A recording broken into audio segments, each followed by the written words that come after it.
David Miscavige, the controversial leader of Scientology, and his wife, Shelly Miscavige, they've been in the news for many years, mainly because Shelly Miscavige was disappeared in the early 2000s and had not been seen in public for quite some time, leading people like Leah Remini to ask, where is Shelly?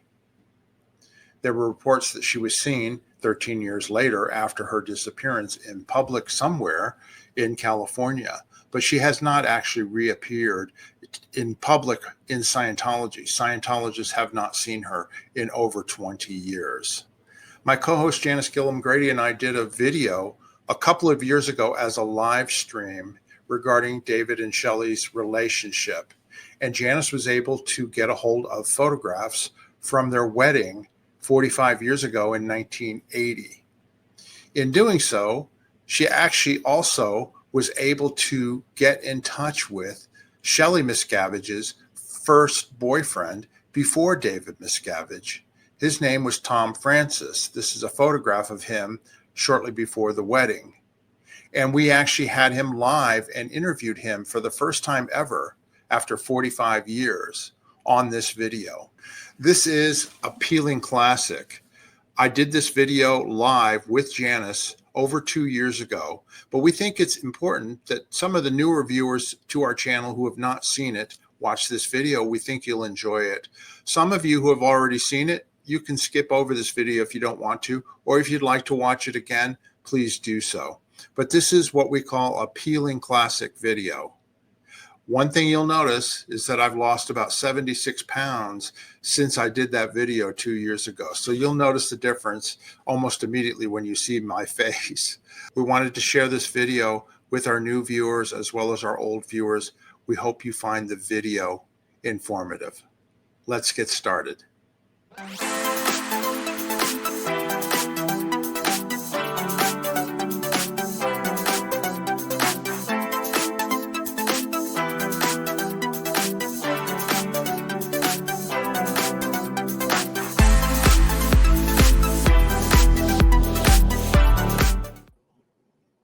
Hi, everybody. Welcome back to our channel, our Scientology Stories, Peeling the Onion.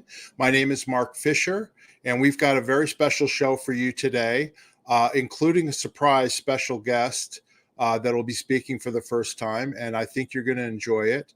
But before we get started here, I'm going to bring in my co-host, Janis Gillham Grady. Hi, Janis. Aloha, Mark. G'day, Aloha. everyone. Yep, I'm getting down to my last Aloha shirt. I've got one or two left, I think.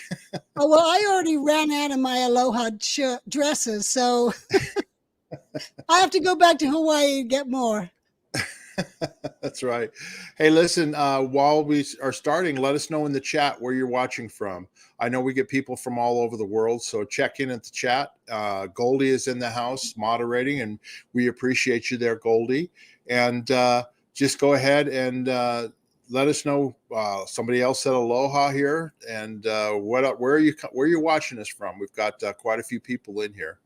I like this comment. Peel me a grape. There you go. Somebody's here from Ireland, Wisconsin, Boise, Idaho, Harrisburg, Pennsylvania, Rhode Island. That's where I was born, not raised, but that's where I was born, was in Rhode Island. Where else are we from? Paris, France. We got somebody from Paris, France here. Yeah. Wisconsin. That's who it is. Yeah, Wisconsin. From Indiana. Yeah, Indiana. Vancouver, Washington. We're somebody in Sussex, in West Sussex in the UK, Colorado, South Africa. Wow. Orlando, Florida. Germany. Greetings from the Netherlands. That's wonderful. Yeah, we've got people from all over the world.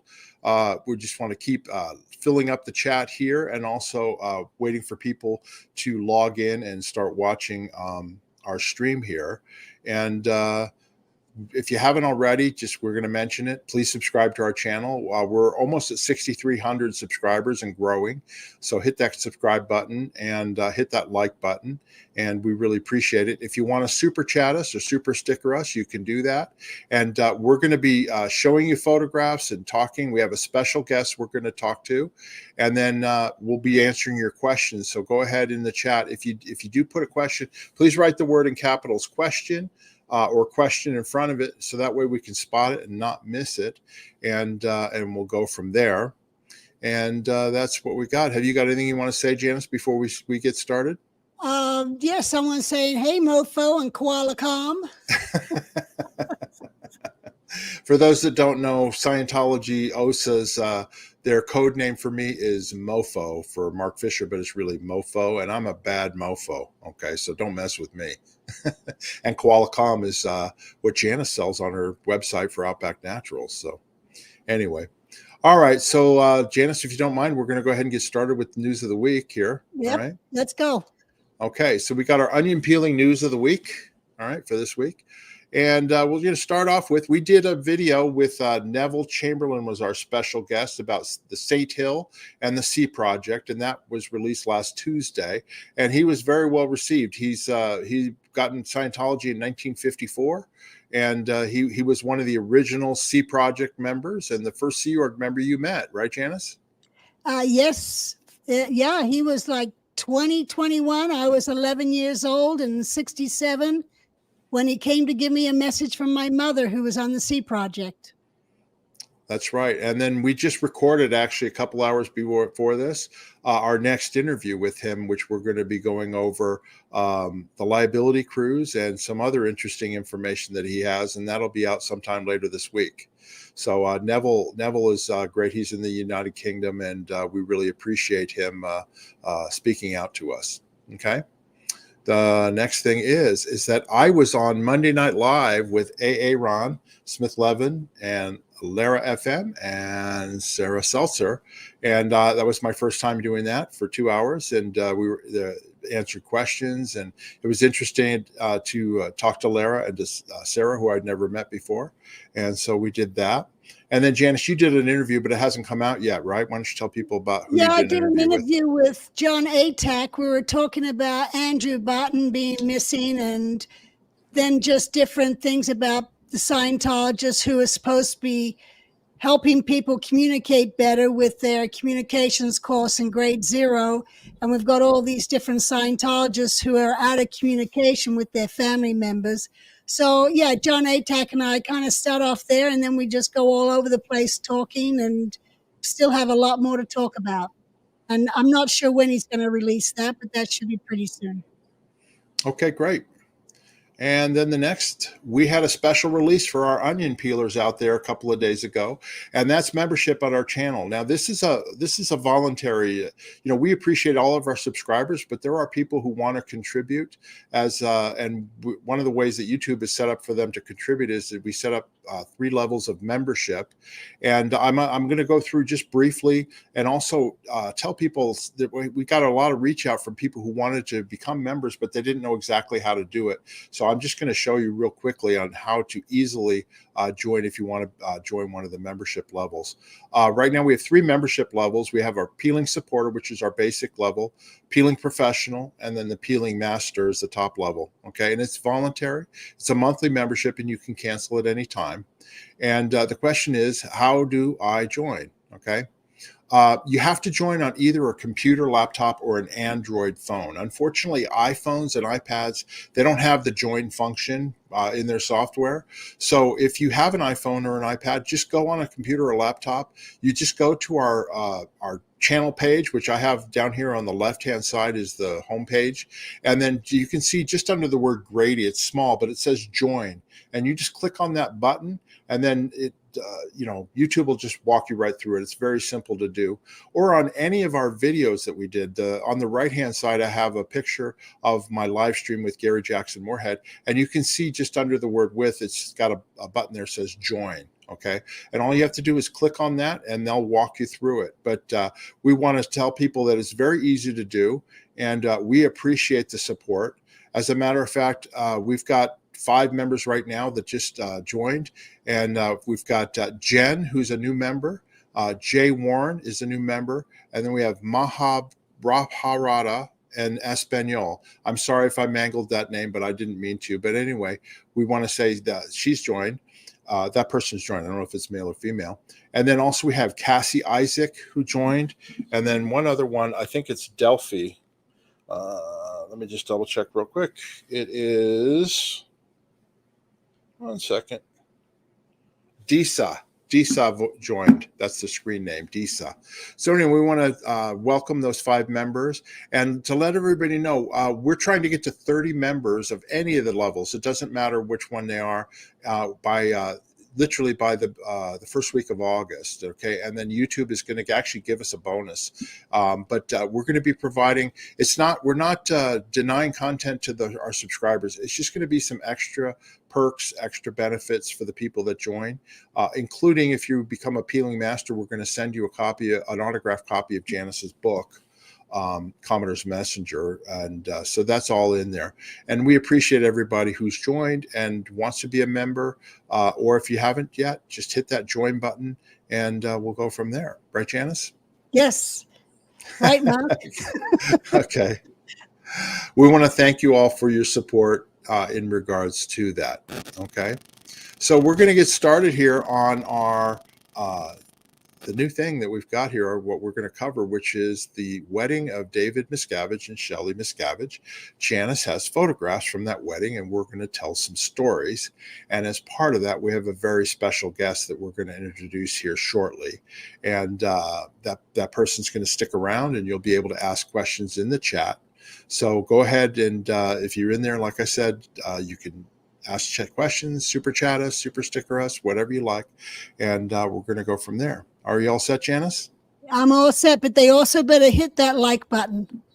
Hit that like button and hit that subscribe button. Yeah. Okay. All right. So here we go.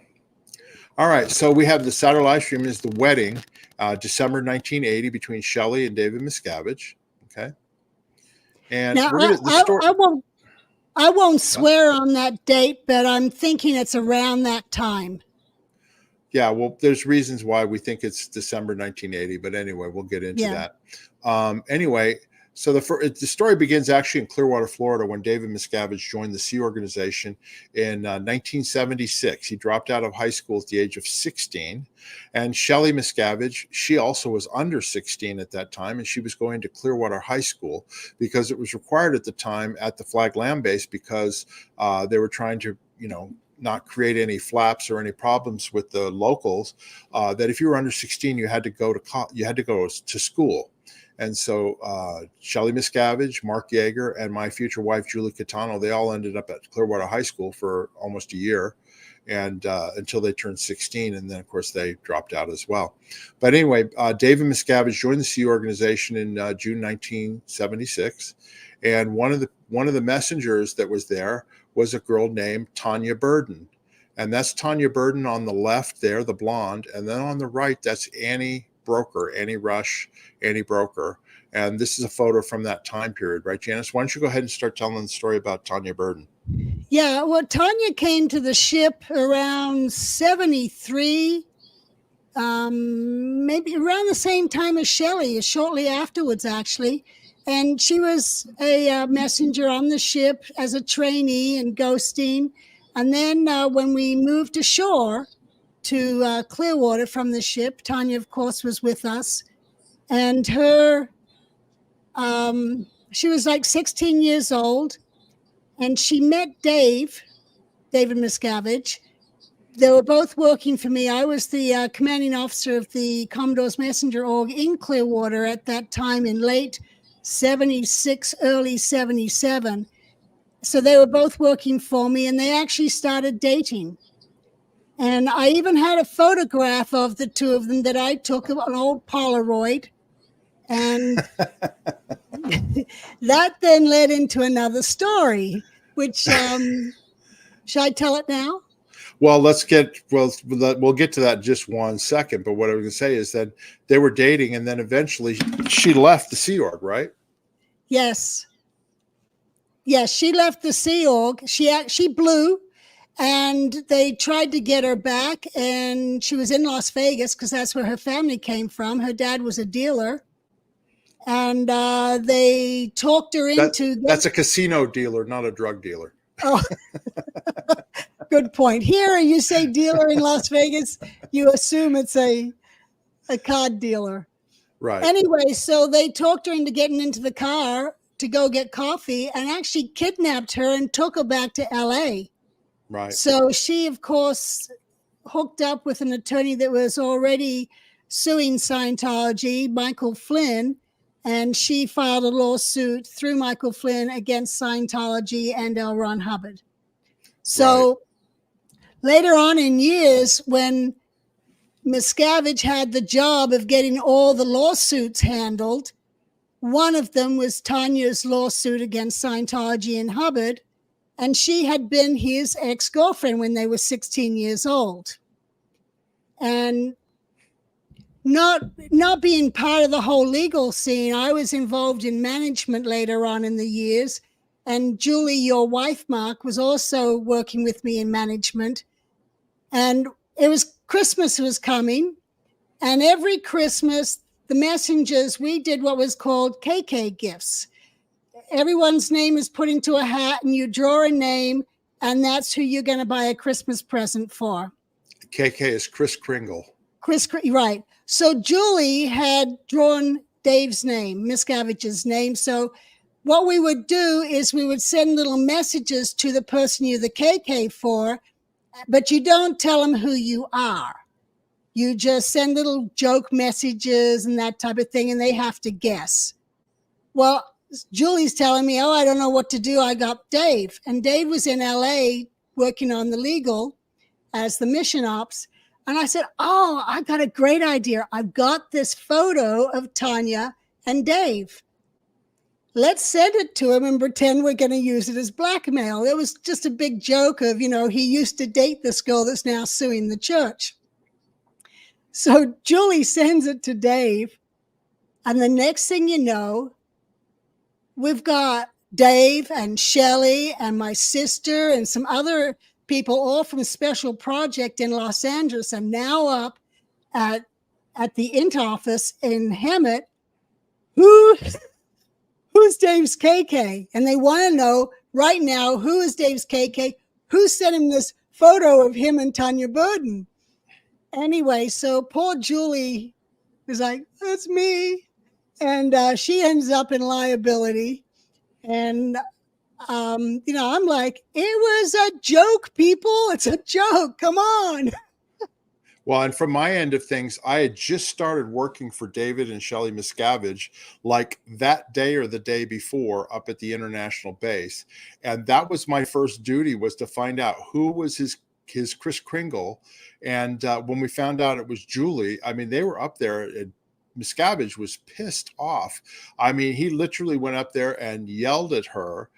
She had her come up to his office, yelled at her, and then Shelly took her outside and gave her I was stood there while Shelly basically yelled at her again and basically said, you're just jealous because I got Dave and you didn't, right? And so it was a big deal. And this is Julie right here with the long blonde hair. And she was my future wife. We weren't married at the time, and I had just really recently met her. But she apparently also, after Tonja Burden up at the old base, Dave had a liking to her as well and was interested in her. And so Shelly was just giving Julie a piece of her mind about how, I got him and you're just being jealous, right?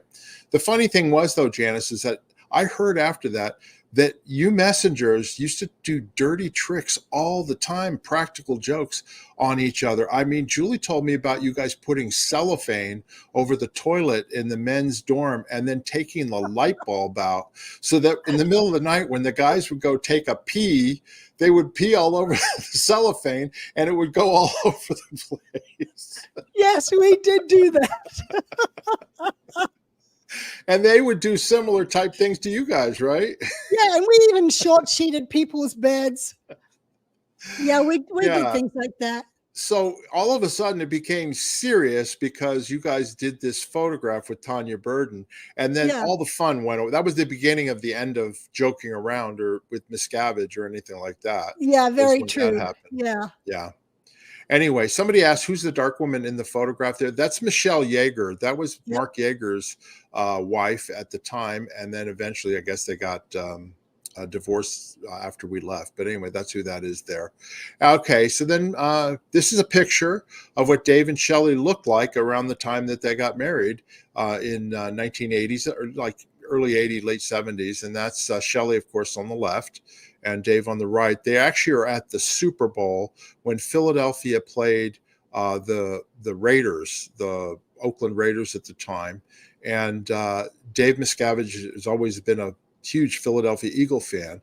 And they actually drove from the base at Gillham Hot Springs in California around the clock to New Orleans to see the game, and then drove all the way back because basically they only had like 1 or 2 days off. And so they drove back and forth on that.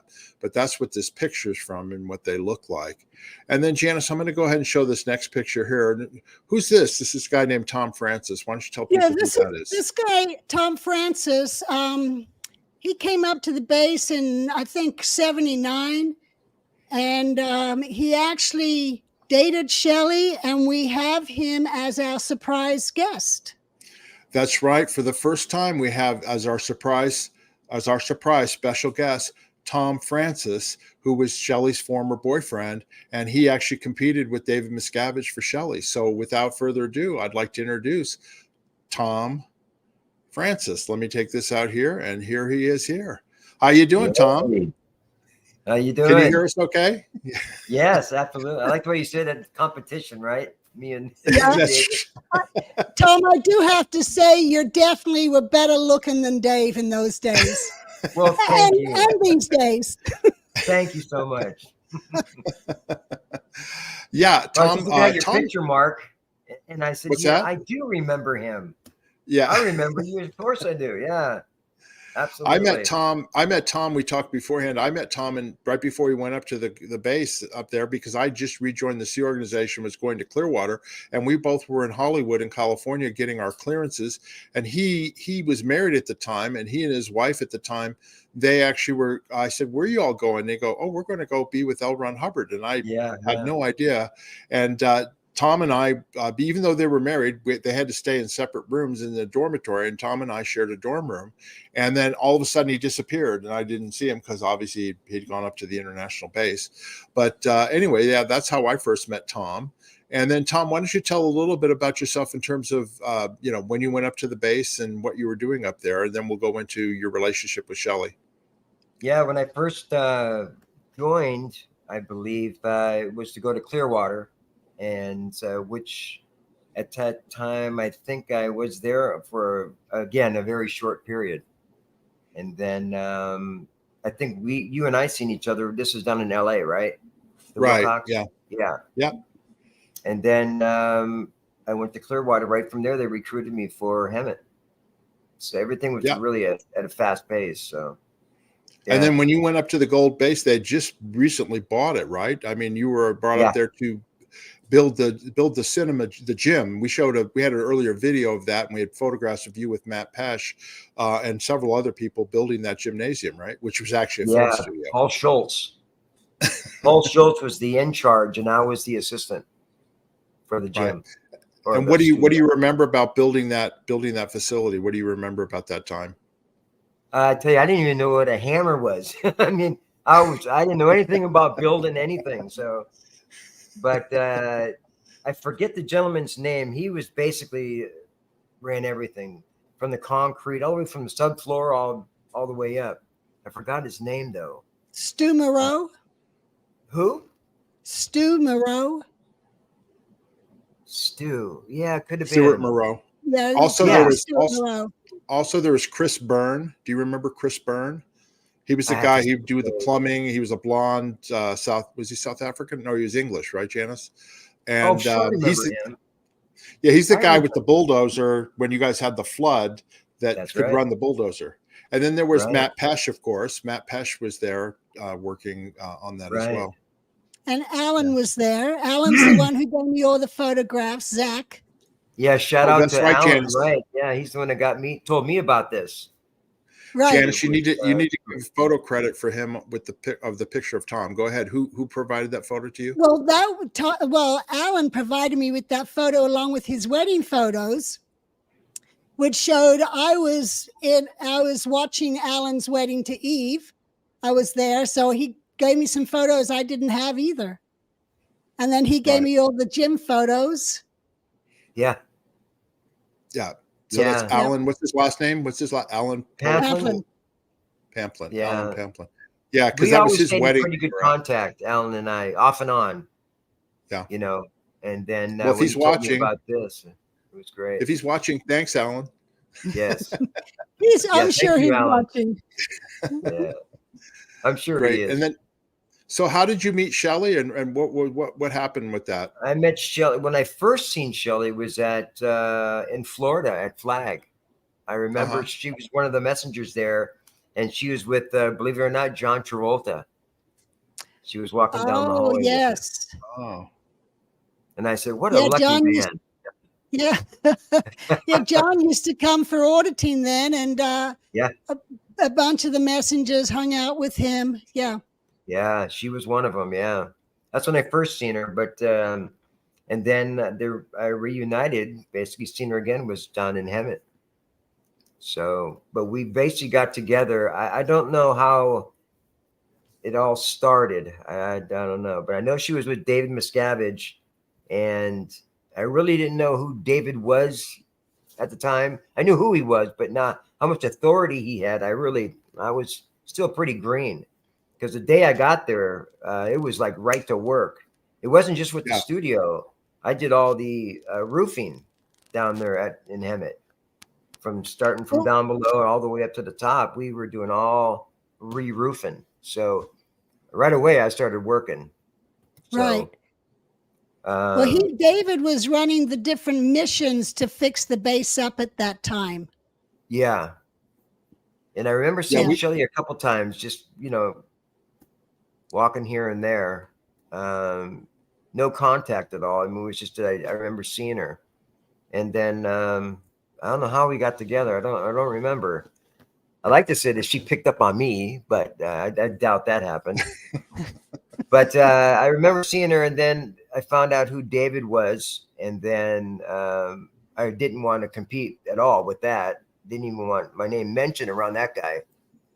But then we got together, and the funniest thing is she would ask me to eat with her at dinner with all the other yeah. messengers and stuff. And of course, is at the helm there was David Miscavige.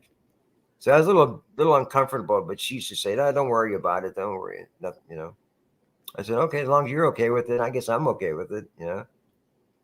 But I would love to have a little food fight with him, but trying to throw some jokes in there. No, but we started seeing each other, and yeah, it was, I certainly liked her a lot. I certainly Yeah. did. What was she like? What was she like back then? Very intense. I know when work came to work, it was work, and there was nothing going to get in her way. It was she didn't really get persuaded to do let off course at all. She was when work was work, including me, or that from what I seen, she was really on it. But she was a nice girl. I mean, we had some time. We were alone, and she was fun. Really nice. Did you guys in those days? Did you get Liberty days off or anything like that? Janice, do you remember? Hardly. Yeah. Well, in the CMO, I got every 2 weeks we got a day off. And actually, I think during part of the time, Tom, then when you were dating her, she was in Hemet, and CMO Int was down in LA for several months. So Dave was in LA and would have no idea that someone had moved in on his girl.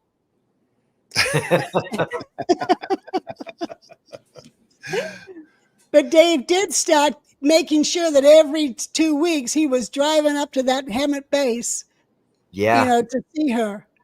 Yeah. Yeah. There was times where he called me into his office and just play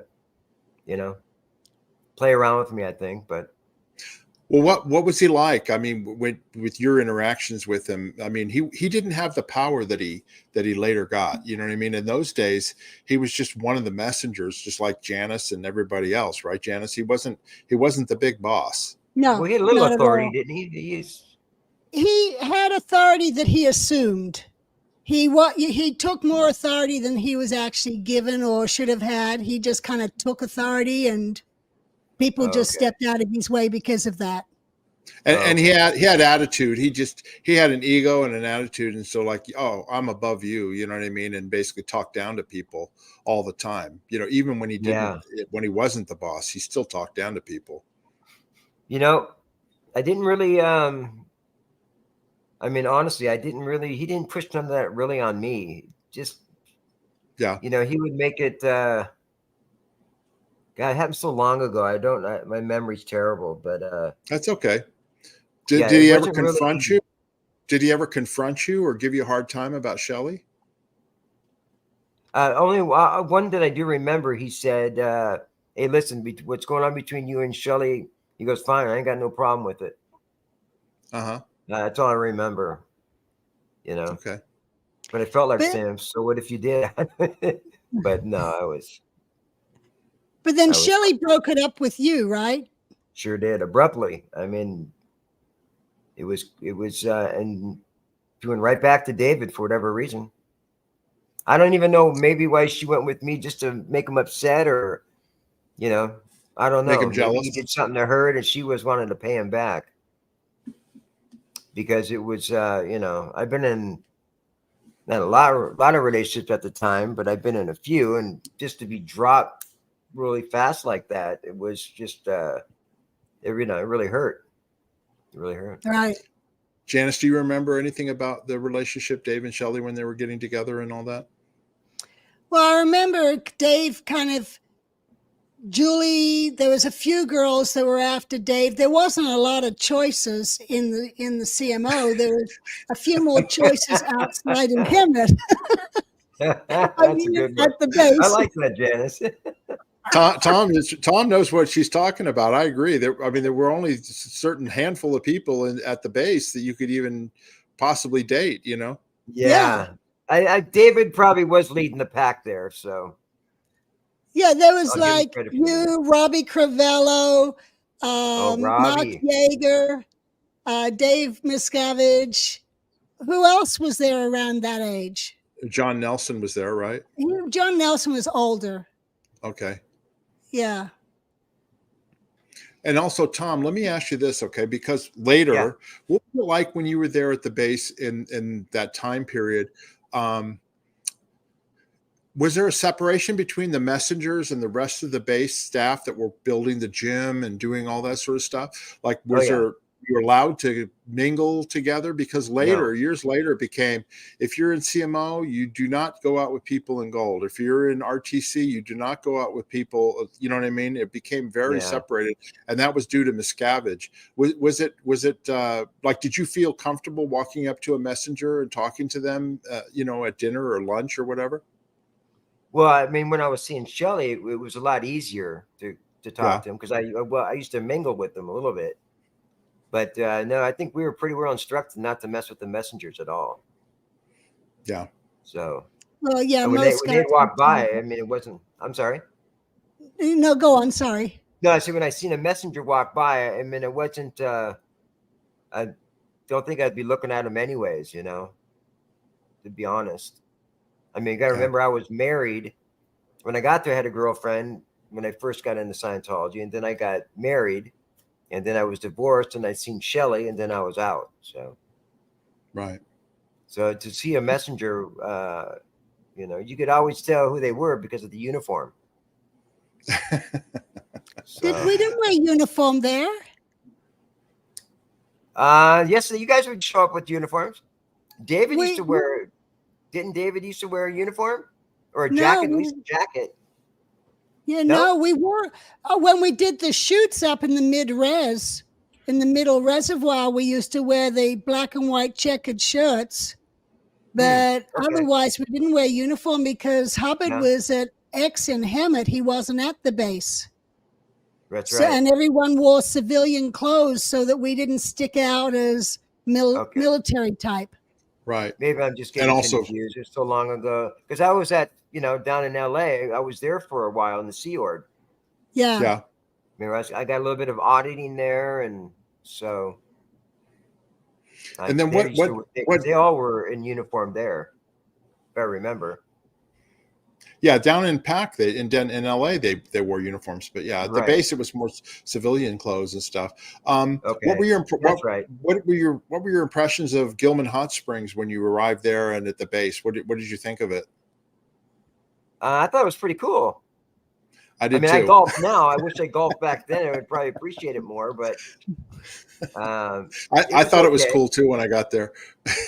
I thought it was. Yeah, I thought it was pretty cool.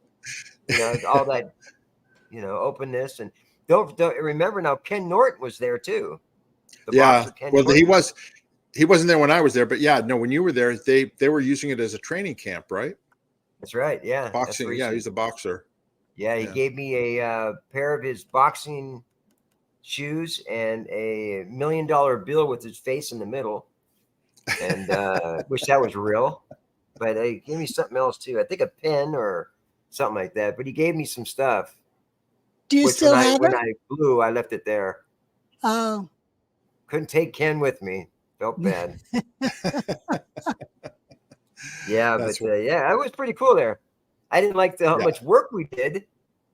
Boy, yeah, oh boy, I'm always like, "Where's the time off? Where, when are we going to do exactly. this?" And It was you were work. pretty young when you were pretty young when you were there, right? Yeah, fresh out of high school. Yeah, Yeah, yeah, I remember that. yeah. It's funny. And It's funny because also a new go ahead. Scientologist too, right? You hadn't done a lot of Scientology at that point. Not at all. My, Yeah. Tom, my dad, he was already getting some auditing done. He paid for it. He's paid. And then Mm-hmm. when I joined the Sea Org, so did he. He joined right after I did. But it was funny when I first got down to Clearwater. Mind you, I'm a young guy here, and I had my girlfriend with me, and I was like, "Where's my room? Where's our room?" And Yeah. then the guy came out there, and I'm kissing on her inside the lobby area and stuff. And some guy walked by and he says, "Got to kind of tone it down a little bit." And I'm like, "Who's this guy?" Telling me to tone it down. But then they said, "Okay, well, you're going to be in the dorm, and she's going to a separate dorm." And I was like, "What? Wait a minute here. This is my girl. I'm going to be staying with her, right?" Nope. So that's why I Yeah. got married. To be honest, I had to fly back home. Had got parents' consent, and it was my stepmother actually the one that married us, and then we Yeah. flew back and had our own room. Yeah. Yeah. That's wild. someone's asking what year this is. This is 1979, Right. Yeah. going into Yeah. 1980. That's right. Yeah. So Yeah, Tom, I'm sorry, go Yeah. ahead. I didn't mean to cut you off. Oh, I was just going to say, I remember in the men's dorm is I woke up once and there was a bug about this big on my chest. And then somebody told me, make sure you always have a tennis racket with you. You're smacking all these bugs all the time, That's funny. Sharpened up my game a little bit. So when did you finally leave, or what happened? Did you blew, or how did it go Yeah, down? I blew. Soon after Shelly dumped me, and I mean, that was, she wasn't the main reason, but I already had my thoughts that I wanted to leave. The only Yeah. thing that kept me there was Shelly. And then after that was done, I left. How did you get away? Do you remember? Did you just I drive off said the I was property, or what? I think I had my vacation time. Yeah. Oh, And so I you've been there at never- least a year. Yeah, And so you took vacation time and then just never came back. right.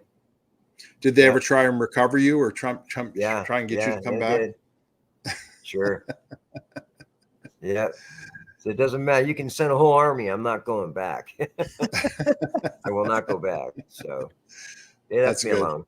Yeah. I'm sure Dave wouldn't want you back. I think he probably pretty well had Shelly locked in at that point. Like I said, Yeah. I don't know why her and I got together. I don't remember. I know there for a while we started flirting around, but it could have been maybe she just wanted a little payback on Dave. I don't know. Maybe it was like, Dave, either you're gonna marry me or I'm gonna go find, some other guy. Which she did, but Yeah. then that was David probably said, "Okay, come on, let's get married." I said, "See you Yeah. later, Tom." Okay, So- well, look, we'll carry on then here with this, with the rest of it. And again, this is what Tom Oh my looked like gosh. back then. Unreal. Tom, you look good now too, man. Well, thank you. Thank you. I'm 60. Yeah, we all I'll are be aging. 64. Yeah. I'm going to be 65 next month. So yeah, we're right around the same age. So I'm the senior out of all of us. You are. I'm 67. You always were. Tom, do you ever there remember was- look at all the Janis? hair. Holy cow. Do you ever remember anything about Janis that you want to share? You know, when Janis and I first started talking, I'm trying to place the face, and I don't remember. And then I just seen that picture, and I said, "Oh, sure, I remember Janis." Yeah. Yeah. I don't Show think the we had picture, too many Mark. words, but I mean, I remember seeing you. Yeah. Okay, Yeah. well, we're going to go on now and show the wedding photos of David and Shelly. And this was the I'll wedding. sign and off from now. No, I'm just kidding. what- Just kidding. Are you're going to stick around? Will you take questions and answers Absolutely. from people? I'll stick around. Okay. Yeah. So Tom's going to stick around. So if you want to, chat him up, put a question in the chat, and we'll ask him that. Okay. All right. So right now the wedding. These are the photos from Dave and Shelly's wedding. They got married at Gillham Hot Springs in the Massacre Canyon Inn in the dining room, right, Janis? Yeah. And, for the life of me, I cannot remember being there. And I'm only estimating it was December 1980 because Paul and I got married in November. And I don't know why I'm not there, or maybe I was and I just don't remember it. Or you're on your honeymoon? No, I was gone for a week in Hawaii and then came back in mid-December. So I don't know. But I figure it was December because my sister-in-law is in these pictures and she blew April 81. So within that 5 months, they got married. Well, and then the photograph of them going to the Super Bowl, that would have been in January of 81. So, right. And they are married by then. So December seems good. Yeah. Okay. Well, here we go. There's Janis right there. Right, Janis? That's your big, your hair right up front. And you then can't in the middle, miss my hair. In the middle is my ex-wife, Julie Catano. We were married for almost 6.5 years, and she wouldn't leave with me, and she's still there. And then the other girl in the center is Cindy Hall. Cindy Hall, yes. Was she another messenger? Or she was another messenger. She'd done a mission with me to Clearwater, and we'd become good friends in that. In 79, we became good friends. Okay. And this is a photograph here. This is the wedding party on the girl side. Of course, we got Shelly in the center. And then Janis, why don't you go ahead and say who the other young ladies are? On the left is Doreen, or known as Doe. That was my sister-in-law. She was married to my brother. And then in the back, behind Shelly, is Gail Irwin. She was her maid of honor. And on the right is Clarice Barnett. Clarice Berceau. She was Shelly's older sister. We all called her CB. CB. Now, Gail was chosen as the maid of honor. Were Shelly and Gail really close back in those days? On the ship, Shelly and Gail roomed together on the ship. Uh-huh. So Gail knew her probably better than anybody else, having been roommates. And then Shelly was the deputy for Doe. And of course, CB was her sister. So that was the choice. Got it. And Doreen was the commanding officer of the Commodore's Messenger organization at the Gillham Hot Spring base. Is that correct? Yes. Okay. Yes, that's correct. All right. And there's a close-up of Shelly holding her flowers. So happy. Yeah. I had to throw that in there, right? Yeah, good one. So happy. And this is sorry. This is the ceremony. Here. Okay, go ahead, Mark.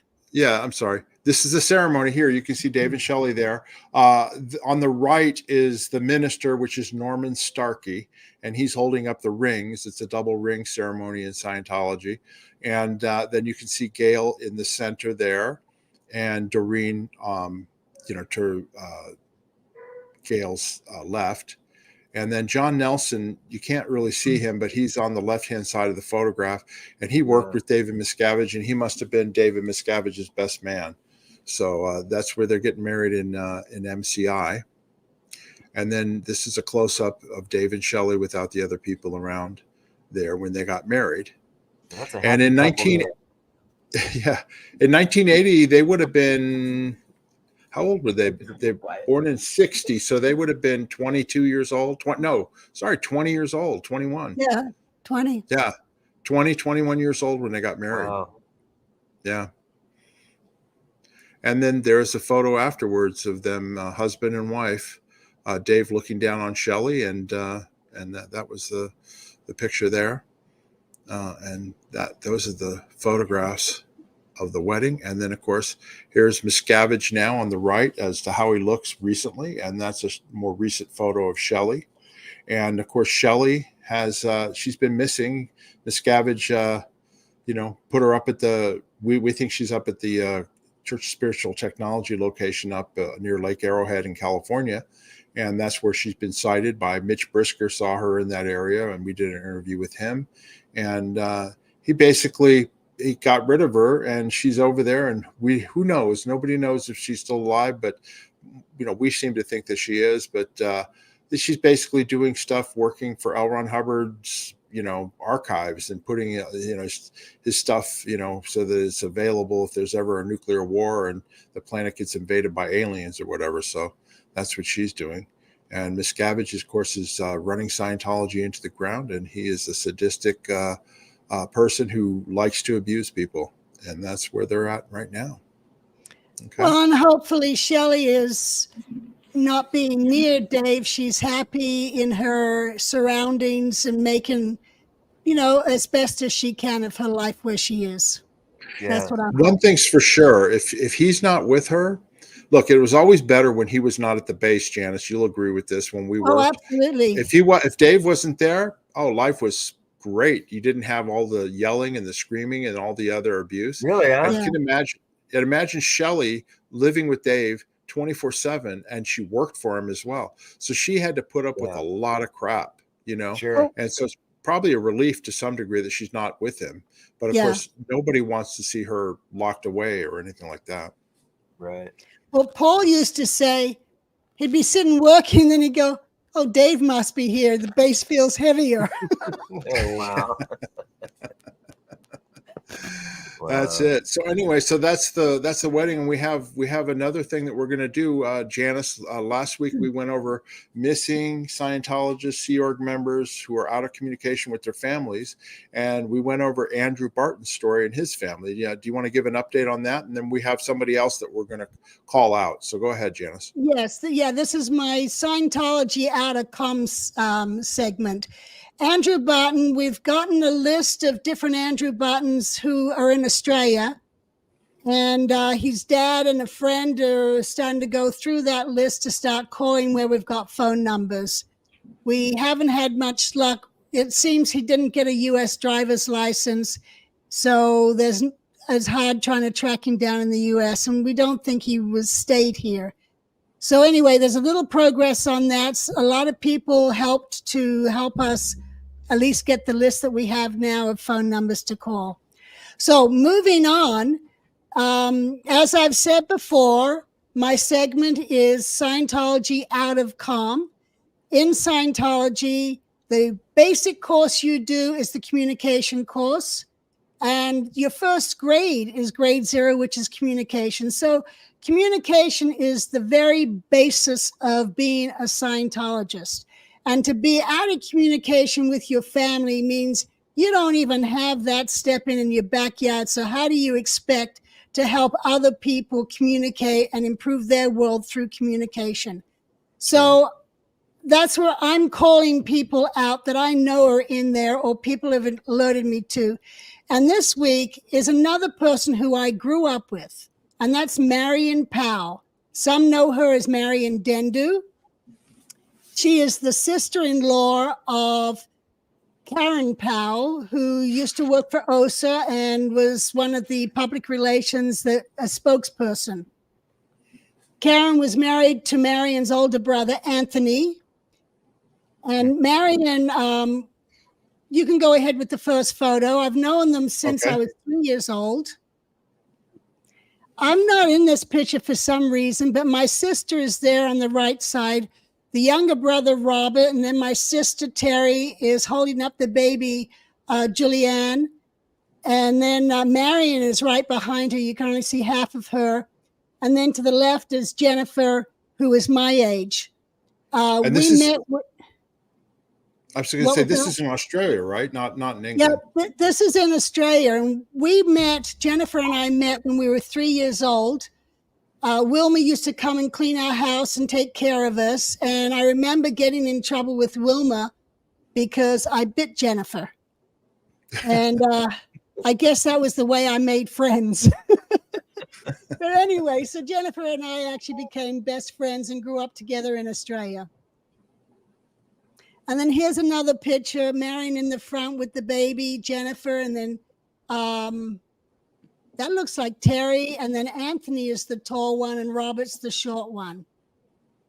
Okay. And then in 1968, the whole family, the Pouw family, came to the Royal Scotsman, having joined the Sea Org.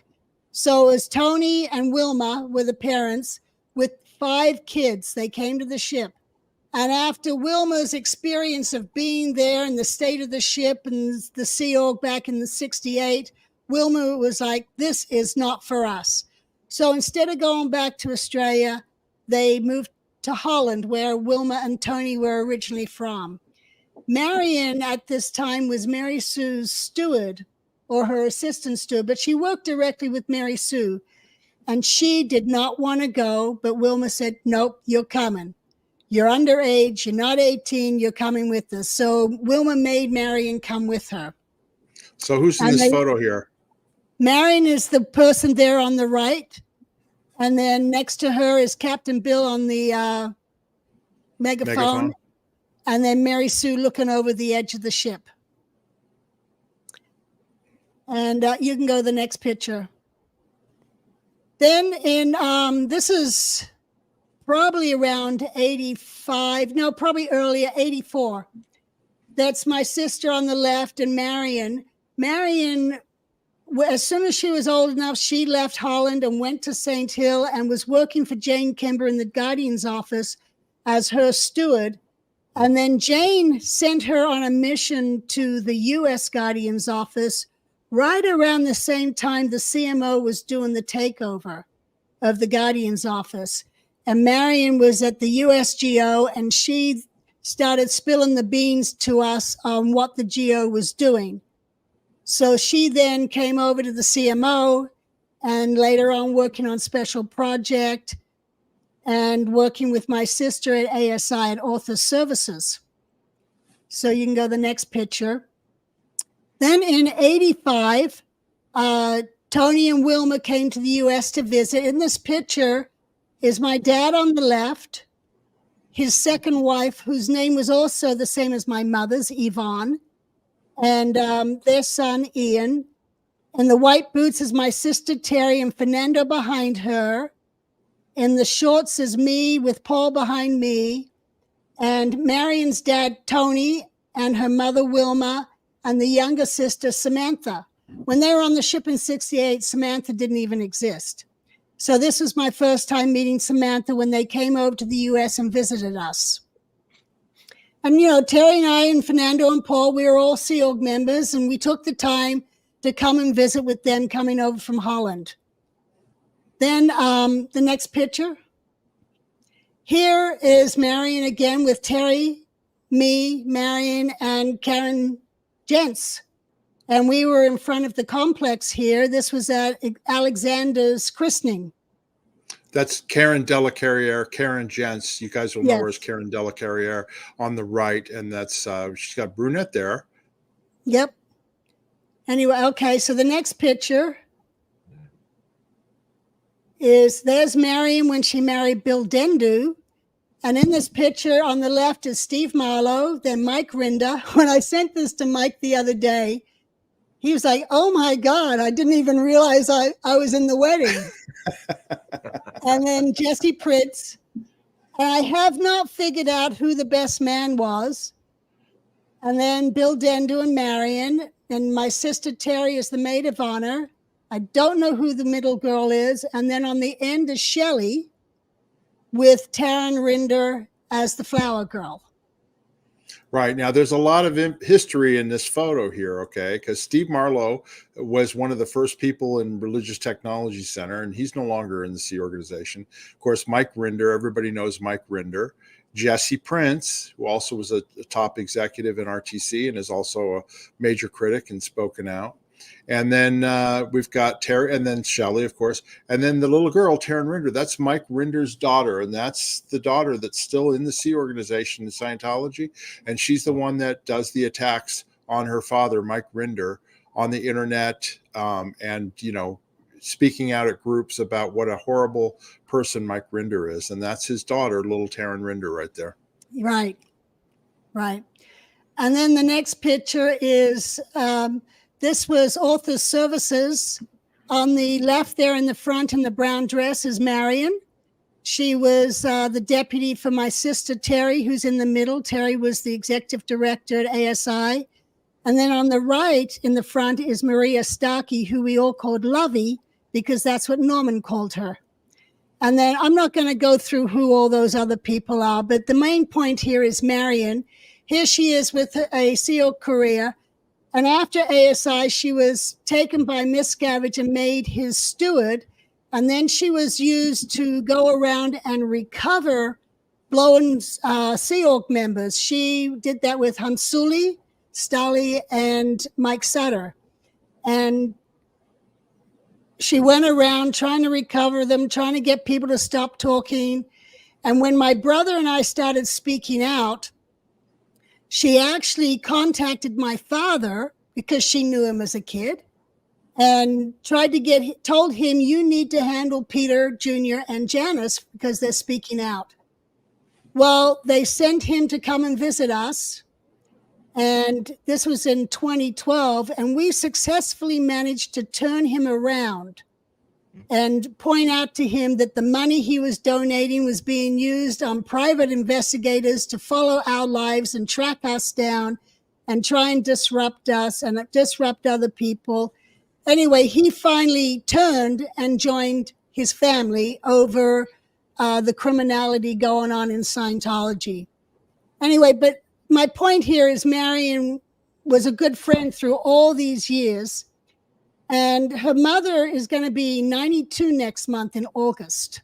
You can go to the next picture. There's the mother, Wilma, with Tony. And Tony actually passed away, in the early 2000s, I believe, or around 2010 or something.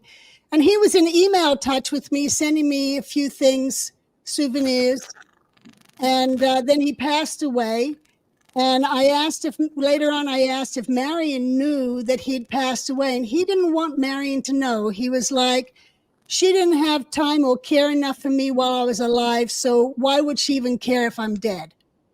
And wow. That's how he felt about the lack of communication from his oldest daughter. And then in 2015, I went to England. You can go to the next slide. And I visited with Wilma there on the left. And yeah, she's going to be 92 years old in August next month. And she has not heard from Marian nor the youngest daughter, Samantha, since the 1990s. Wow. So you're talking probably nearly 30 years she has not heard from her oldest daughter and her youngest daughter. Wow. And for a woman who had 6 children, you know, she was wonderful. When my mom went to St. Hill, it was Wilma who came over 3-4 times a week, cooked for us. She made dance costumes for Terry and I, gym costumes for us. She did our hair. I mean, she was like our second mother when our mother went off to St. Hill. Absolutely wonderful woman. And she hasn't heard from, 3 of her kids joined the Sea Org and never came back, and she doesn't hear from them. And that's Anthony, the oldest, Marian, and the youngest, Samantha. And I'm calling them out because how can they even, there's Samantha there on the right. Yeah. But how can they even expect to help other people communicate, improve their lives, talk to their families when they don't even do it themselves? To me, it's absolutely disgusting. It is. So, Marian and Samantha, I'm calling you out.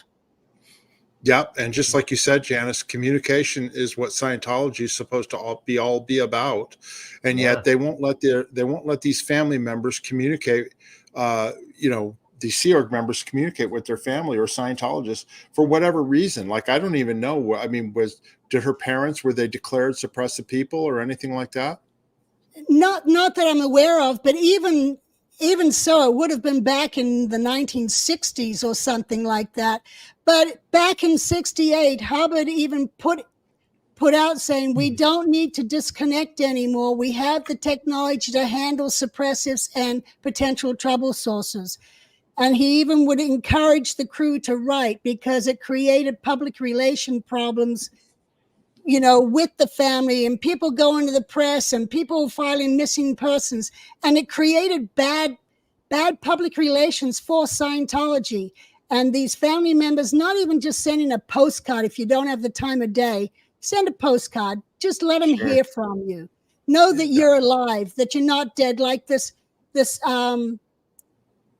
these daughters, I've forgotten their names right now, but one of them, she was told for 17 years her dad was dead when he was alive. Oh, that was that come on, video that get Aaron did. real. Yeah. Do something to help, communicate with family, encourage people to reconnect, because that's what's going to help things better. Right. Well said, Janis. There you have it. Sticking to it. All right. Exactly.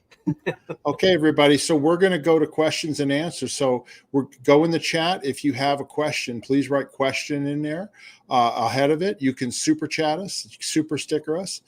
Tom is here. He'll answer any questions. We'll answer any questions you've got. Sure.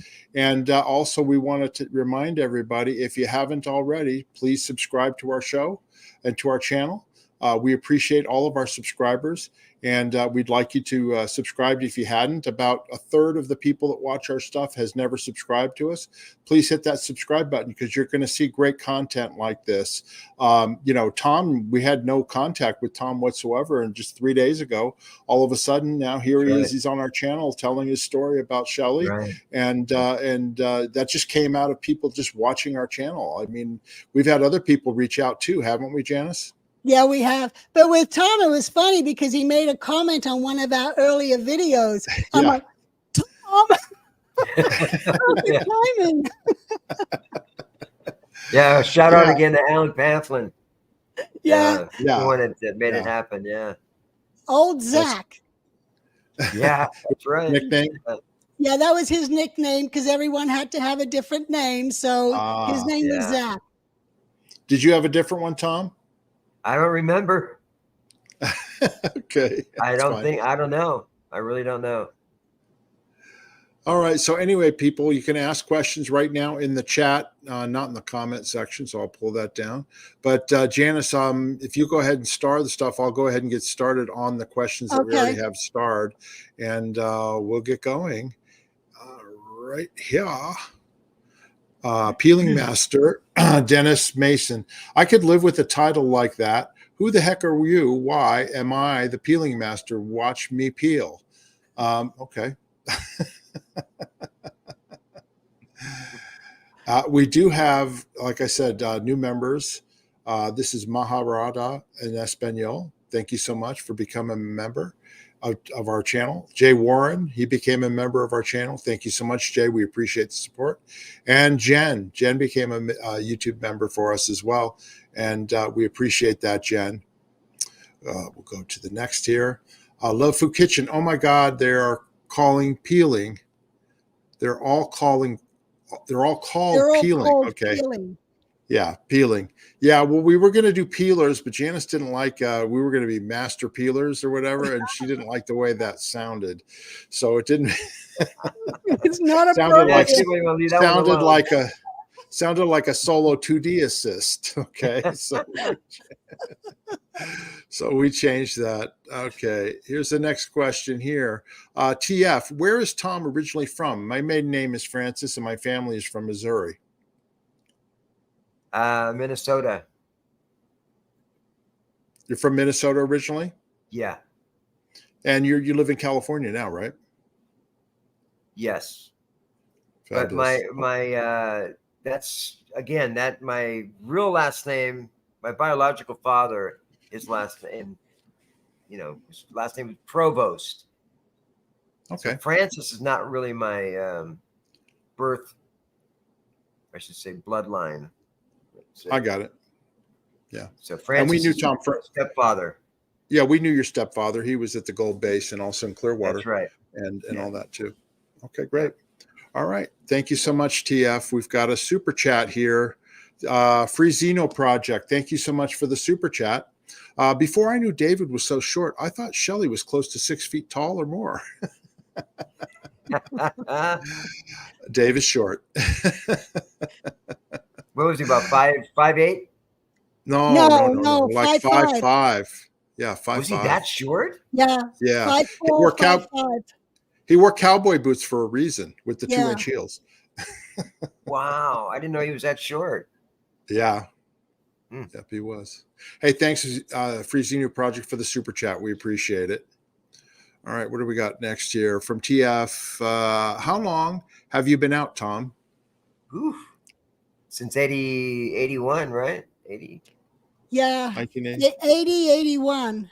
Yeah. Well, you were gone before the wedding, so it would have been 80. Yeah. Yeah. Okay, great. And we're gonna get this is a question that questions are gonna ask. You don't have to answer if you don't want to. Did you go out 2D with Shelley? Won't answer. Okay, there you go. Thanks for the question, and we'll go on to the next one. That's a gentleman answer. Yeah, that's the gentleman never speaks. Linda right. P. Golan, question: did Scientology have Shelley ask Tom to return after he blew? No. No, they didn't do that. Okay. I'm trying to think. Some of these aren't questions. The Mrs. question: did you say Dave and Shelley got married at the golf course clubhouse? Yeah, they were it was the dining area, right? It was the clubhouse dining room. It was the dining room, which was also like a setup with a dance floor, a wooden dance floor, and a cafe. And then there was a game room off to the side, and there was a bar. Yeah, what we called MCI. It was Massacre Canyon Inn, and that was the main building where everyone congregated. Yeah, and it was a big bar too, right, Tom? I mean, it snaked through that whole dining area. It was like literally, it overlooked the old practice green for the putting green for the golf course. Yeah, I thought it was beautiful. I really enjoyed it. I thought it was a nice place. Yeah, I was going to mention this earlier, but Matt Pesh told us that you guys got there, that there was still food and booze in MCI, that you guys eat like steaks and lobsters and all sorts of stuff, because they still were somewhat in business, I guess, with Ken Norton there and all, right? Yeah, they were. Yeah. I think they had so much time to get out. I think Ken might have been the last one to leave. There you go. Okay, thanks for that question. This is from Cornelius Antonius. Thank you, Thomas Francis. Yeah, Tom, we really appreciate you coming on here and telling your story. Yeah, without a doubt. It was great. Okay. Great seeing you guys, for sure. Yeah, no problem. All right, and then a question from Love Food Kitchen. Question: how interesting. I assume Karen Pouw was her birth name. Karen Pouw is the spokesperson that Scientology uses, right? Yes. I didn't realize it was her married name. Pouw never seemed very FR, so that makes sense. French. Do we know Karen's maiden name? I don't. But yeah, she'd been married to Anthony. Okay. And Karen Pouw it's basically the pseudonym that David Miscavige uses anytime they want to put out a press release for any story, because Karen Pouw was the spokesperson, but she hasn't been seen in forever. And Miscavige, whenever he puts out a statement, he puts it out in her name, you know. Really? Okay. Yeah. Okay. Next question here is Rock It Out with Kim D. Heyi. Question: do all Scientologists christen their children? Why or why not? Janis? No. Some will. If they're in the organization, they'll have the chaplain do a christening ceremony. There is a book of Scientology ceremonies, and there's a christening service in there, and there's wedding services and a memorial and funerals, and that's what's used. But not everyone christens their children. Those who decide to. Okay. Thanks very much for that question. We've got another one here. Cornelius Antonia says, question for Thomas Francis. What's on your picture wall behind you? What's that a picture of? Me. Of It's you? a mirror. Oh, it's a mirror. Okay. Yeah. Hey, that's the best kind of picture when you can see That's yourself. right, Right? huh? There's a lot of pictures, Okay. but that's family. And, Yeah. I have a daughter who's 36. Wow. Yeah. A couple Yeah. grandkids. Wow. That's amazing. Yeah. Congratulations. That's Thank great. you. Yeah. Okay, we'll go to the next question here. From Martin Ottman, question for Janis. Are you currently in contact with Tonja Burden or even with Ann Rosenblum? If so, would they be willing to do an interview with you guys? I have not talked to either of them since they blew. So I'm not in contact. I heard Tonja was here, and then I heard she moved to Texas. Because it was funny, one of my girlfriends had a Book of the Month Club meeting at my house to go over my book, Commodore's Messenger. And one of the ladies there was good friends with Tonja. And I'm like, oh, have her call me, but she never did. But yeah, if she would be willing to be interviewed, sure, I'd interview her and Anne. That's great. And Anne was a messenger as well, right? Yes. Okay. And this is, for anybody who doesn't know, this is Janis's book here, Commodore's Messenger, which you can order on Amazon. She's got book 1 and book 2. And so that's, Janis has 2 full books. Tom, I don't know if you're aware of that, but she goes over all of her. That's Janis on the cover with L. Ron Hubbard on the Apollo. Janis, what are you, 12, 13 years old? I think I'm about 13 in that picture. Yeah. Wow. Isn't that great? Okay. That's great. All right. Thanks, Martin, for that question. We'll go to the next question here is Russ T. Remember a guy named Jake or Jeff B? Sure. Yeah. Jake Brunzil. There you go. Yeah, Good. This Russ T must be somebody Good friend of worked mine. with you. I don't know what happened to him, but he was a good friend. We lived together for a while. After you left the Sea Org or when you were in the... Yeah. He was in the Sea Org with me. And then he blew also. Then he moved to Houston when he got out. And then when we reconnected, I moved to Houston, actually. Okay. So...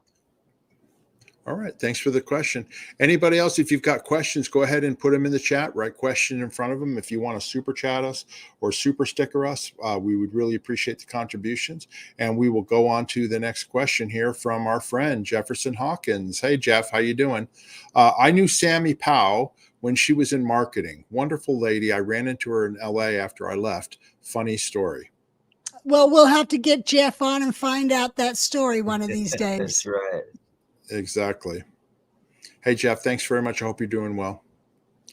Next, John and Jenny Gaines. I got in late, sadly, so don't answer if you already have. But was it a loving wedding? Did they appear to be in love? I wasn't there. Janis, what do you think? You know what? I can't remember the wedding, but I hung out with Dave and Shelley for years. Paul and I would go to the movies with them. We'd go skiing for the weekends together. And yes, they were in love and they had a good relationship. And when Dave had to go off somewhere and meet Pat, and it was Lib's time, he would make sure that someone would include Shelley and take her with them, so she wasn't left at home doing nothing while he was off seeing Pat. And when I worked for them, first of all, you didn't really show affection when you were in the Sea organization because you didn't walk around holding hands and all that. But they rode around on the same motorbike, and she had her arms around him. And I saw them. I saw some loving moments, in private in their office and stuff. But basically, I never really saw anything where they hated each other or they didn't get along. They always seemed to get along. Yeah. So that was my observation up until 1990. But I must correct you on the statement not holding hands, because people did. Paul and I, every day going down to dinner and lunch from CMO Del Sol down to MCI, we held hands the whole time walking down. Well, maybe I misspoke. I meant you didn't see people kissing and making out and things like that. Right. Like, right. You know what I mean? You didn't walk up to your wife and just kiss her. Not like Tom in the Fort Harrison lobby.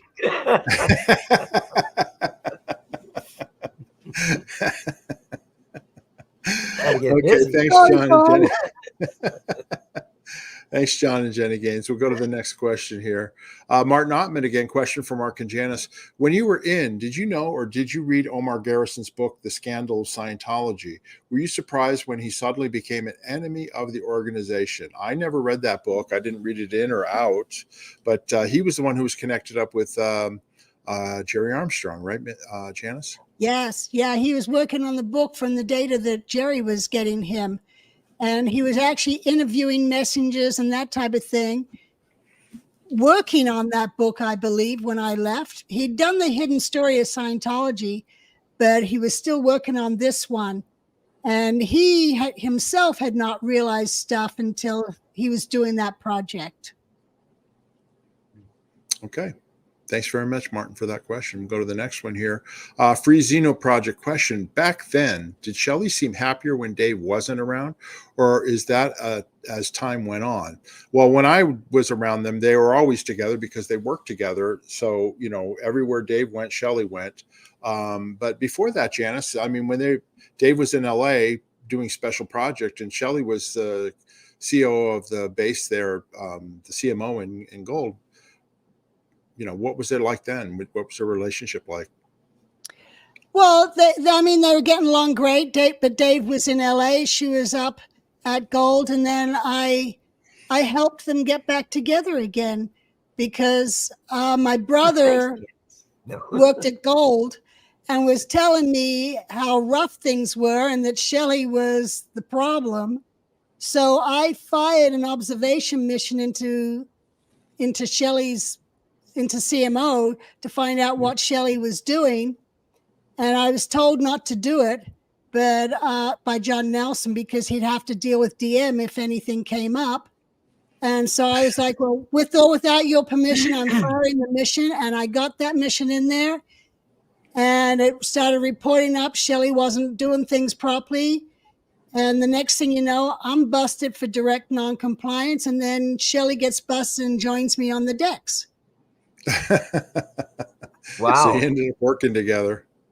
And now that Shelley is no longer on a post, Dave is able to swoop her up and get her to be his assistant. And that's how right. that happened. She had a great personality. When I was alone with her, she was fun. Yeah. She was cute. She had a nice little personality. I don't know. Yeah. No, I agree. Yeah, she was nice. Okay, thanks very much for that question. We've got a super chat and Hummingbird. Are the Hubbard children still alive, Janis? Yes, the oldest, Diana, is still in the Sea Org. She, as far as I know, she works in management public relations. Then Quentin, he passed away from suicide back in 78, 79, something like that. No, 77, way back. And then Suzette is still alive. She lives in the Los Angeles area. She has 3 children that are all growing up now. And then Arthur is also in the greater Los Angeles area, and he still does his artwork, and he has a website where people can go to look or buy his art. Right. And then Nibs is dead. L. Ron Hubbard Jr. He's no longer alive. And then Katie and Alexis. Katie passed away as well. Yeah. Okay. Thanks very much for that super You know. chat. Oh. Yeah. All right. Pembroke Love question. I just read a thing about Hubbard's son having done a pregnancy rundown on someone on the boats. No one seems to know what that is. Any idea, Janis? No, about Hubbard's son. So Pregnancy that would be rundown? Quentin running a pregnancy rundown on someone on the boats. That would be on the Scotsman or the Apollo. No one seems to know anything. No, I don't either. I mean, if you can email me as to where you read that, I can try and track some information down, but I'm not aware of it. Okay. Thanks very much for that question. Next, we have a comment. I hear so many stories of photos being confiscated upon blowing. So glad these photos were preserved. Yes, we are too. And Janis has been like a hound dog, snooping them out everywhere. And that's why we were able to provide them and show them to you guys. So we're glad that you enjoy them. And we've got much more coming. Yeah, I've had people go, "Hey, I've got these old photographs. I don't want them anymore. Would you like them?" I'm like, "Sure." Again, a shout out to Alan. Yeah, Alan. Absolutely. Yeah. I got a care package from Alan the other day with these old MCI, Massacre Canyon Inn ashtrays and shot glasses and an old key to a room and a badge. I mean, Alan's just full of all these little things. Yeah. Okay, way to go, Alan. That's good. Okay, great. We got another question here from Martin Ottman. Question for Mark. Who took over the LRH archive project after Jerry Armstrong left the Sea Org? Was it Vaughn Young? Were the original documents ever given back to Hubbard? Well, I don't remember who took over. I think it was turned over to CST, all of those archives, the Church of Spiritual Technology, after the corporate sort out was done, and they were all just donated and brought up there for protection and safekeeping. Dan Sherman was hired as L. Ron Hubbard's official, quote unquote, biographer, but he never produced a biography. And he became David Miscavige's speechwriter full time until the day he died, I guess, in the last year. But that's who I remember. How about you, Janis? Do you remember anything about that? No, pretty much the same information. Okay. All right. Thanks very much for that, Martin. Next question, John and Jenny Gaines question. As I was in different cult, I do have a question for Janis, and that is this. Does she realize how strange that picture of her and Lando looks? It's an odd photo, still different cult, same. I don't understand that question. Do you? I don't either. Who's Lando? I don't know. The only picture we showed was me sitting there next to Julie and Cindy at the wedding. Oh no! Well, then we showed photographs with the Marian Pouw's. With the Pouw family, yeah. Anyway, Jenny, if you want to, John or Jenny, if you want to clarify that, please do so in the chat, and we'll answer it. Okay, what do we got next here? Chuck Beatty in the house. Hold on, where is it at? There it is. Okay, Chuck Beatty. Whatever happened to Gary Miyahara? Anyone remember him? He went over the rainbow in '77. Yeah, Gary Miyahara. Gary Miyahara is friends with me on Facebook. He never answers any messages I send him, but he does. Oh, he did. He did answer a couple so I could confirm it was really him, but otherwise he just likes things that I post. Who was he? What did he do in the Sea Org? He was a messenger. He was at X. Yeah. Gary Miyahara. He was at La Quinta, and then he was at X, and a little bit at Hemet. Okay. All right. Here's the next one. I don't know if this is a question or not. Was this when Jackson's story overlaps? Amazing all the connections being made between the dots. Jackson's story overlaps. I don't know. Yeah, that's because Jackson arrives at the base at the time I'm on the decks and Shelley's on the decks, and he's watching both Shelly and I as we're working together, and he's working with us. That's what they're referring to, because Paul and I were Jackson's legal guardians when he came to the base. And so he hung out with Paul and I, and then Shelly had to work with me despite me having been the one to get her busted. Yep. Okay. Thanks, Chuck. This question here. What about Alexis? Yeah, I don't know if she's dead or alive. I think I said she was dead on a previous podcast, but I don't. This is Alexis Hubbard. This is Hubbard's previous child that he disowned. You don't have any other information on that, do you, Janis? No, I'd have to research it. I haven't. Okay. All right. Next question. Shelly, Russ T. Question. Shelly once asked me what I thought of her two boyfriends. She wanted advice. One was DM, and I remember the other being Jeff B. But maybe it was you, Tom Francis. Any comment on? I don't know. It was Jeff- probably Tom. Yeah. Yeah, it had to be, because I don't know of anybody else who she was with. But Jeff B was Jeff Brunzil. Okay. That's the gentleman that was with me in the Sea Org. Right. Okay. And we All right. looked close alike too. Okay, great. All right. If you have any questions, please put them in the chat. Write question. If you want to super chat us, super sticker us, please do so. And we'll go to the next question again from Chuck Beatty. Did Thomas remember the treasury guy in gold, David something? I think prior or after Peter Gillham. David Hogan. David Hogan. Is that right? I that's what came to mind. Hoagie. Okay. We used to call him Hoagie, but I'm not sure if he was treasury. That's right. Wow. It's been a long time. Yeah. We're talking, what, 40 years ago? It's a long Yeah. time ago. 40 years ago. Yeah. Right? Yeah. Exactly. 42 years ago. Yeah. It's amazing Yeah. we still remember anything. Yeah. Really? Okay. Definitely. All right. Thanks, Chuck. Next question from Kayla Brontz. Question. How tall is Shelly? She's taller than David. Easy to see from photos. I can't get over how angry and mean he can be based on how short he is. It's weird to me. I think Shelly's close to probably 5'6". She's probably pretty close to this. I don't remember. She didn't tower over Dave, but she obviously wore heels too. I think she's probably about 5'5". Really? Yeah. 5'5", 5'6". Well, I was 5'6", and I think I was taller than her.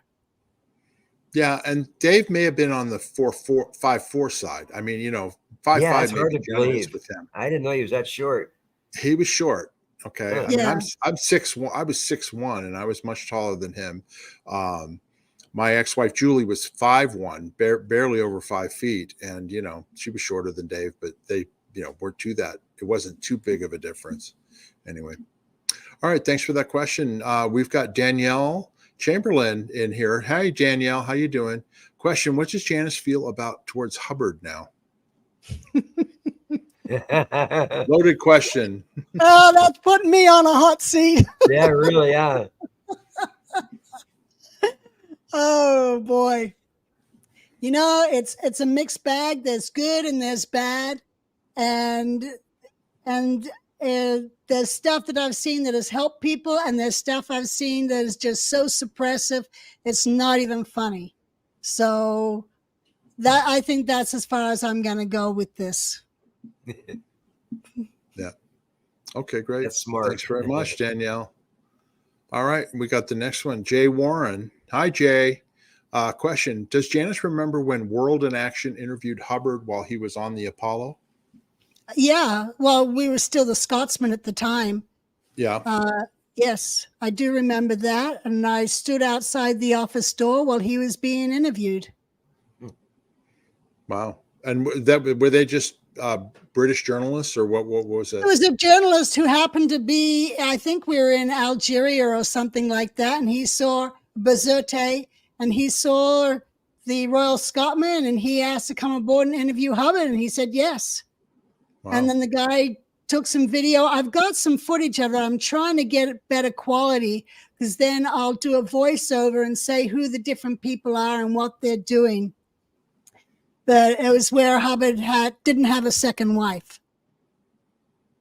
It was that interview. Okay.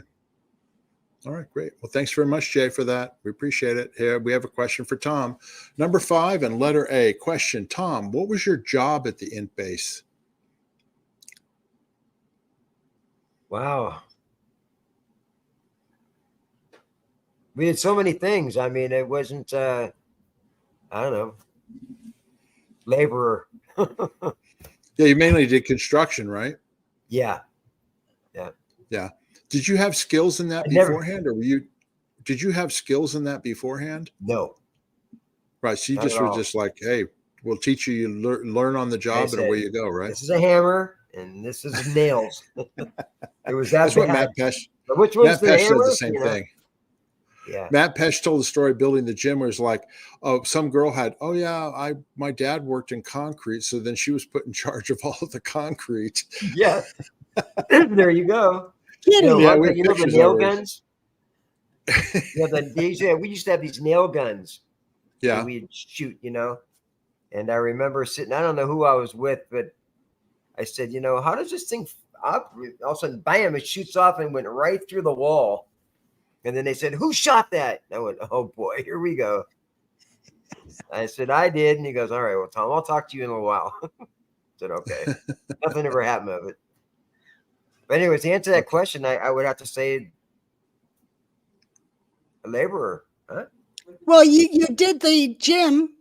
You were the assistant in charge of building the gym, Yes, that's correct. which the gym was the first studio that we built. Yeah.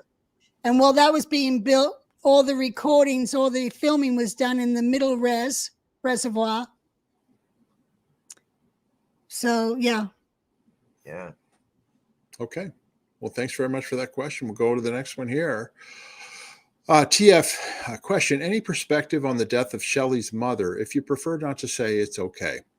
That happened when I worked for them, and I had no idea. It was never brought up. I didn't even know that it had happened. It was just kept quiet. I didn't know. How about you, Janis? Did you know anything about that? I heard about it when I was there, and I've read about it later, and I just don't know how you can commit suicide with a rifle and 3 bullets to the chest. Yeah. Sorry. Yeah. Tom, if you don't know that, her mother supposedly committed suicide with a rifle, and she had 3 bullets in the chest, and that was the official cause of death, was suicide. I guess that was the police investigation, but the speculation has always been that Miscavige and Scientology were involved in basically covering up whatever it was, and there was a lot of speculation as to who might have dshe didn't commit suicide. So that's what they're talking about. But it was ruled as a suicide. Yeah.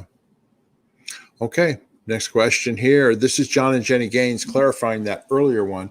Just Jenny. The picture was Janis and Lafayette Hubbard. I was in a different cult, and it was still a strange photo. Also, Jackson tells the best story, Janis, Shelley, and he had to guard you. Oh, that's the story about when Jackson had to guard you and Shelley when you were on the decks, right?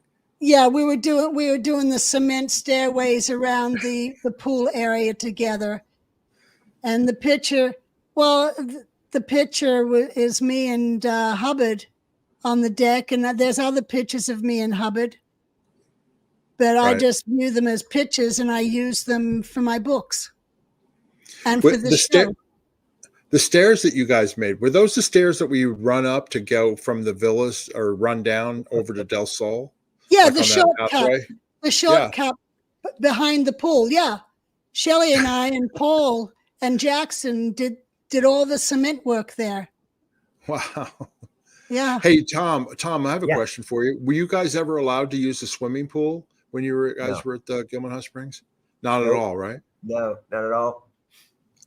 No. Oh. Were you there in the summertime at all when it was like 115 or 20 or whatever it was? Yeah, that's when we had to put the roof on. We worked in that hot weather. Do you remember where you lived on the property? Were you at the G units, or where did you live at that time? Or Happy Valley? Well, I was married there for half the period there to Nanny, so we had our own place. That was down below there, right by the mess hall. Oh, you like we were in like in the lodges? Down at the lodges. The lodges, that's right. We were at the lodges, right? Yeah. Okay. I And later even lived there with yeah. my wife, and Janis did too. Oh, okay. Yeah, they eventually became offices. We all got moved out into Hemet and had to live in apartments because they were going to make all those into cine offices, and we lost them all. Yeah. Okie doke. Let's go to the next question here. We're getting down near the end, people. Wiggly Woo question, Janis. Janis mentioned Marian coming to California and letting them know what was going on in the Guardian's office. What was she saying, and how did you all feel at the time about the breakup of the Guardian's office?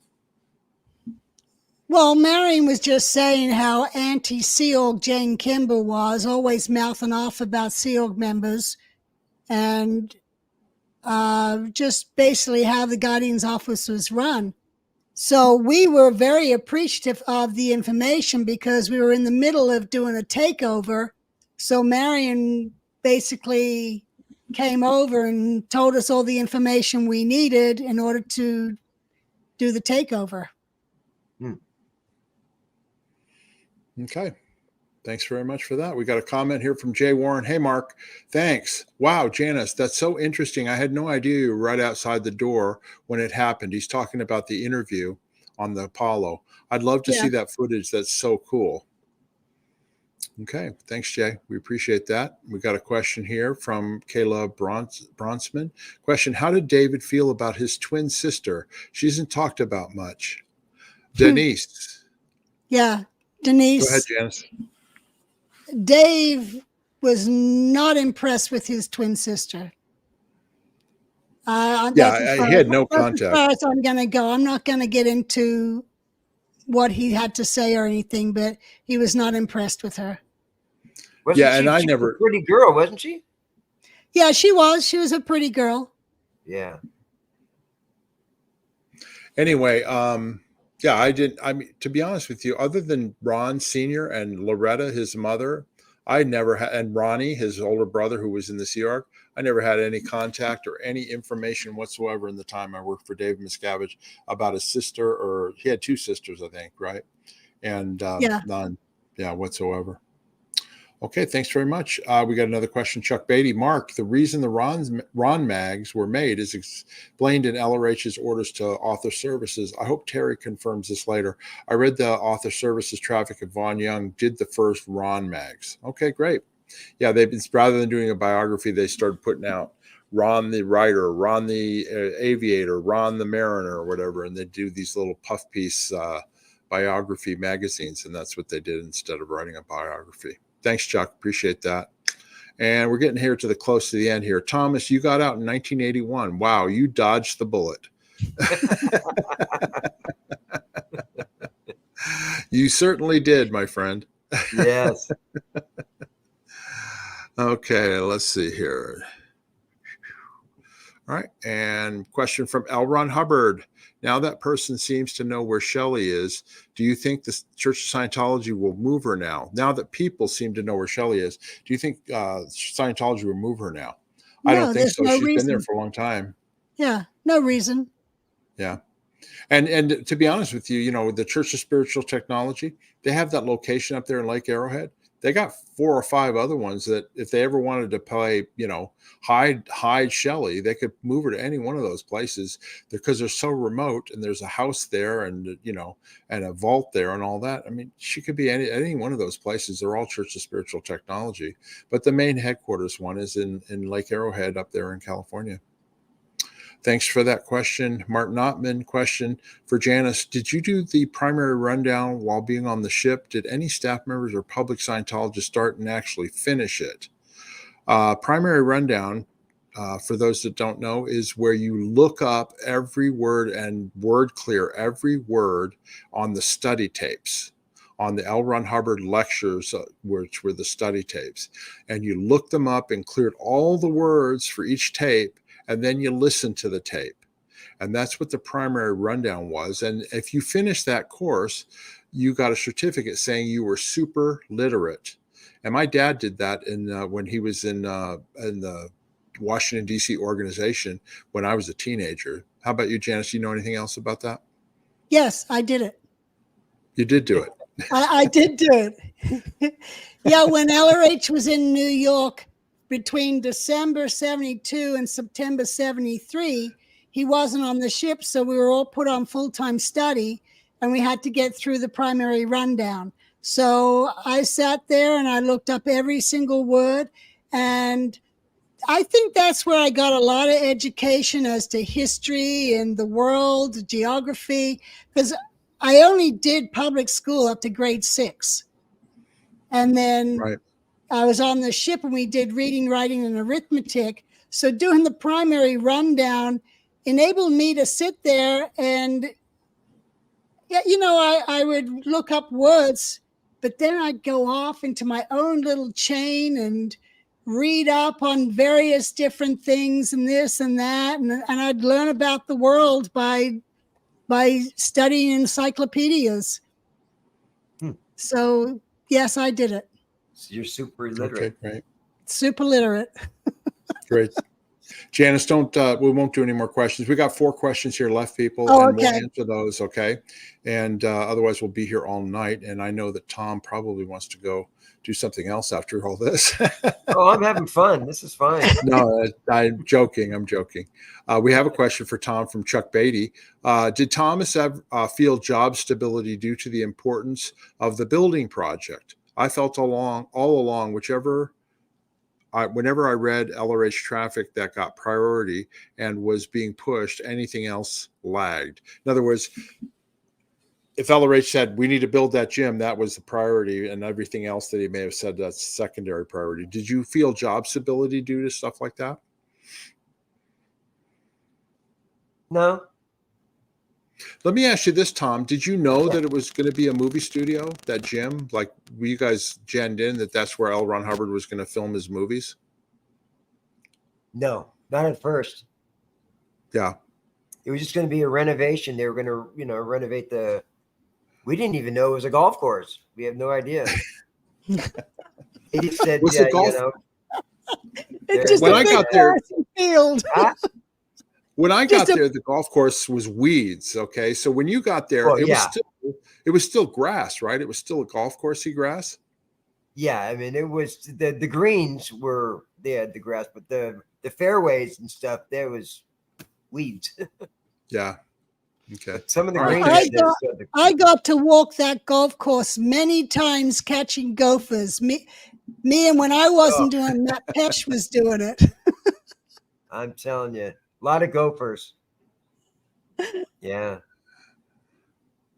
Okay, great. And also, there's a question. Pembroke Love, you asked about the pregnancy rundown earlier. Yes, we did answer that question. We don't recall anything about that and stuff. So anyway, we did answer that if you want to watch back, but we don't remember anything about a pregnancy rundown with Quentin Hubbard or anything like that. Right. That is all the questions that we have. And hold on a second here. I got to fix this. How do I hide that? There we go. Okay. Hey, listen, everybody, just a reminder, please subscribe to our channel if you haven't already. And also, if you have other questions that we didn't miss, just write in the comment section on this video and we'll get back to them. We check them many times. Also, if you're interested in Janis's book, you can order it on Amazon.com. Tom, we want to thank you for being here. And is there anything else you'd like to say before we end off? No, it's just great to reunite with you guys. It's been a long time. Yeah. Yeah, absolutely. We'll stay in touch. Absolutely. Yeah. Oh, definitely. Yeah. Yeah, I've enjoyed having you on the show, Tom. Absolutely. Yeah, it's been great, Janis. Good seeing you. Yeah. And I do remember you now, Mark. Yeah, I'll send you a photograph. I've got your email address. You'll remember me better then. Yeah. Okay. Right. Okay. All right, everybody. That's the end. I've got to go. See you till next time. Thanks very much. Tom, stay on. We're going to talk to you in a second. Okay.